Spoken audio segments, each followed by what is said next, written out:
Assalamualaikum warahmatullahi wabarakatuh. Bertemu lagi kita di podcast Mr. Admin Perry di channel Mr. Admin Perry. Oke, pada podcast kali ini kita akan ngomongin bola, yaitu mengenai klub Liga Inggris, yaitu Manchester United.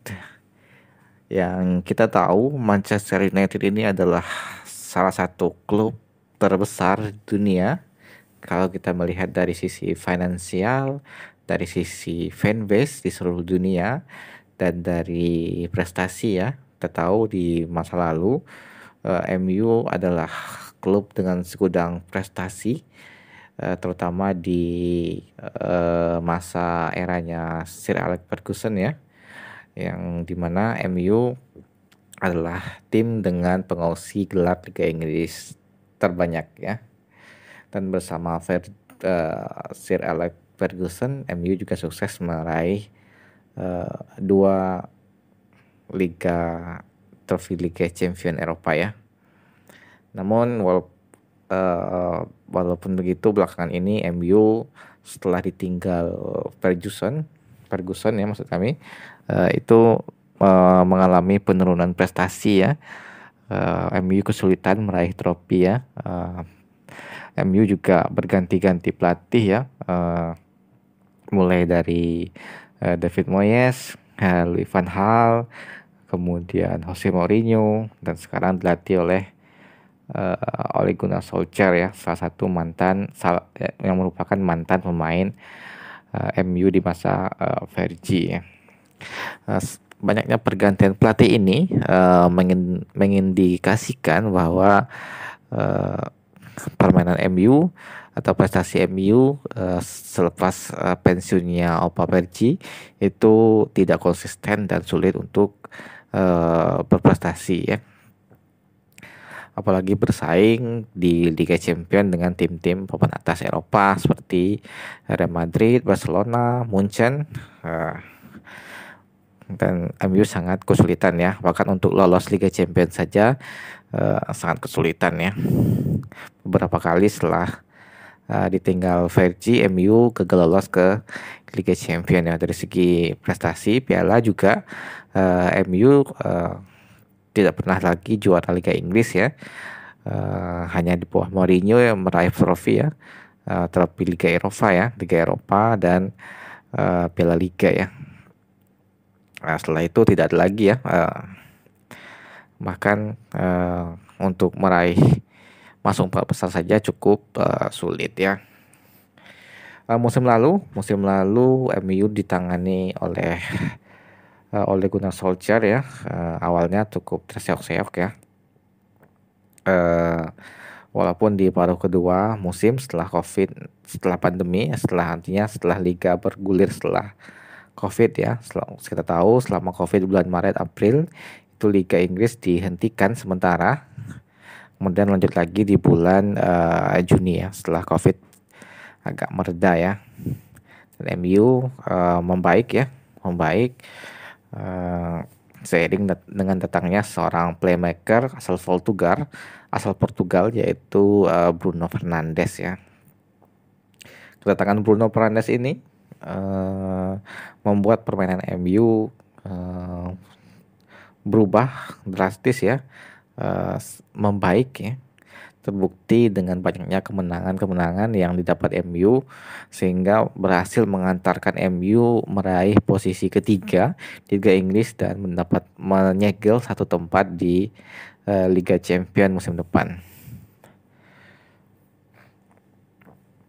Kalau kita lihat ya, squad MU ini tidak buruk-buruk amat ya. Maksud saya bisalah bersaing dengan Liverpool dan Manchester City, bahkan Chelsea untuk merebut Liga Inggris ya. Kita tahu mereka punya pemain mahal ya, dibeli cukup mahal sekali, 120 juta euro ya kalau tidak salah. Paul Pogba dari Juventus ya. Kita tahu skill Pogba, talenta Pogba sangat berbakat, sangat top sekali ya. Dia adalah pemain bintang ya. namun di MU gagal dimanfaatkan atau gagal dimaksimalkan oleh pelatih yang menanganinya ketika itu, Jose Mourinho. Bahkan Solskjaer juga tidak mampu untuk mengangkat performa dari Paul Pogba itu sendiri. eh pak Apa namanya, eh, bahkan di timnas Prancis, Pogba tampil sangat bagus ya, terbukti di Piala Dunia 2018 Pogba berhasil mengantarkan Prancis untuk menjadi juara dunia ya, dan peran Pogba cukup vital di situ ya. Kemudian di MU sendiri banyak juga pemain-pemain muda yang punya potensi ya, seperti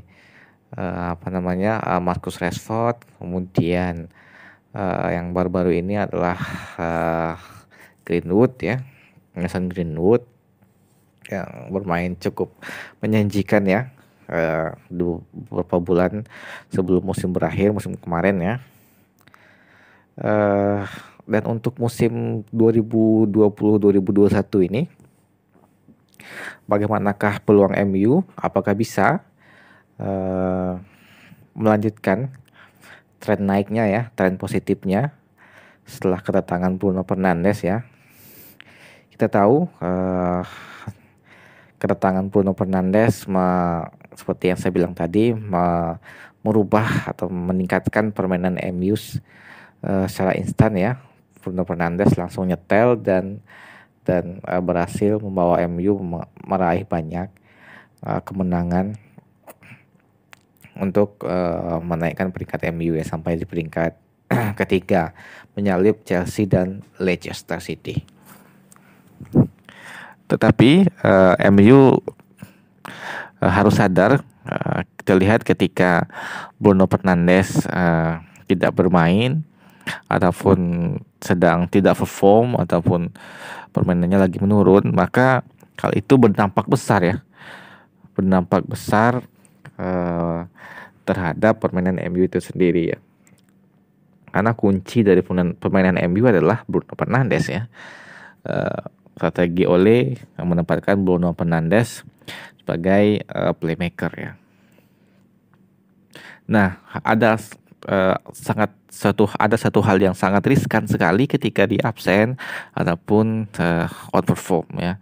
Hal itulah yang harus dipikirkan masak-masak oleh Ole, baik itu apakah dia harus mendatangkan pemain yang menjadi pelapis yang sepadan, pelapis yang seimbang dengan kemampuan yang sama dengan Bruno Fernandes, ataupun Ole harus mencari strategi alternatif yang bisa dimaksimalkan atau dipakai ketika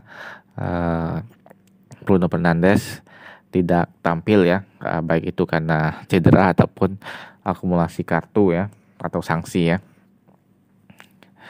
Karena untuk berada di level atas Liga Inggris ataupun bersaing untuk meraih trofi Liga Inggris ya, haruslah tidak bisa mengandalkan hanya satu orang pemain saja ya. Karena Liga Inggris kita tahu liga yang sangat keras, sangat kontak fisiknya sangat sering ya, karena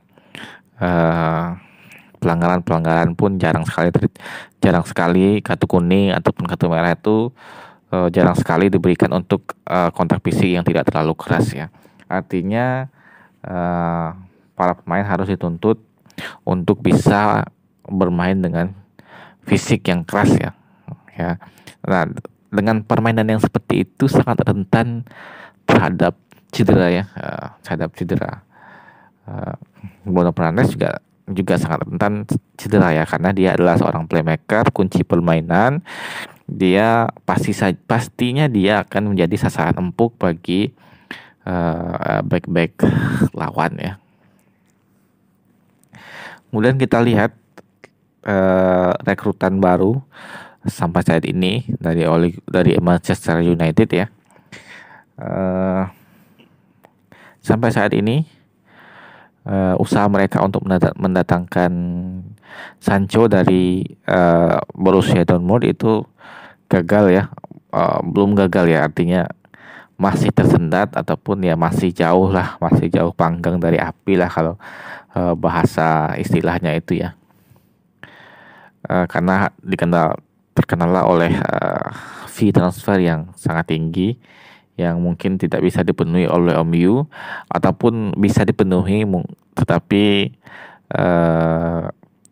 MU menghindari financial fair play, aturan financial fair play agar mereka tidak dapat hukuman ya. Sejauh ini mereka hanya berhasil mendatangkan Donny van de Beek ya dari Ajax, seorang pemain Ajax asal Belanda ya, dengan transfer fee yaitu 39 juta euro ya. Apakah Van de Beek ini bisa atau rekrutan yang bagus untuk MU? Kita belum bisa mengatakan itu adalah rekrutan yang bagus ataupun bisa menambal posisi Bruno Fernandes ya, karena belum dimainkan di Liga Inggris. Walaupun di Ajax dia sudah lama bermain, walaupun prestasinya juga tidak sesuatu, tidak wah lah, artinya tidak wah seperti pemain Ajax yang pindah ke Barcelona ataupun ke Chelsea seperti Ziyech ataupun seperti Frank de Jong ya. Dia di Ajax tidak terlalu spesial, namun bagus lah performanya. Dan di MU kita tunggu apakah dia bisa menjadi opsi jika Bruno Fernandes tidak bisa bermain ataupun tidak perform ya. Kita tunggu saja apakah Ole bisa memaksimalkan Donny van de Beek ya. Dan kita tunggu juga bursa transfer Liga Inggris masih belum ditutup dan masih ada kemungkinan MU untuk merekrut pemain-pemain bintang menuju Old Trafford ya, supaya melengkapi skuad MU agar menjadi skuad yang bisa bersaing di papan atas Liga Inggris dan memperebutkan gelar juara Liga Inggris 2020-2021 ini. Oke, teman-teman, itu tadi podcast tentang Manchester United preview Manchester United di musim 2020-2021 ini yang akan segera dimulai. Oke, teman-teman, terima kasih telah mendengarkan podcast ini. Jangan lupa untuk subscribe agar Anda tidak ketinggalan dengan podcast-podcast terbaru dari Mr. Admin Perry. Terima kasih. Assalamualaikum warahmatullahi wabarakatuh.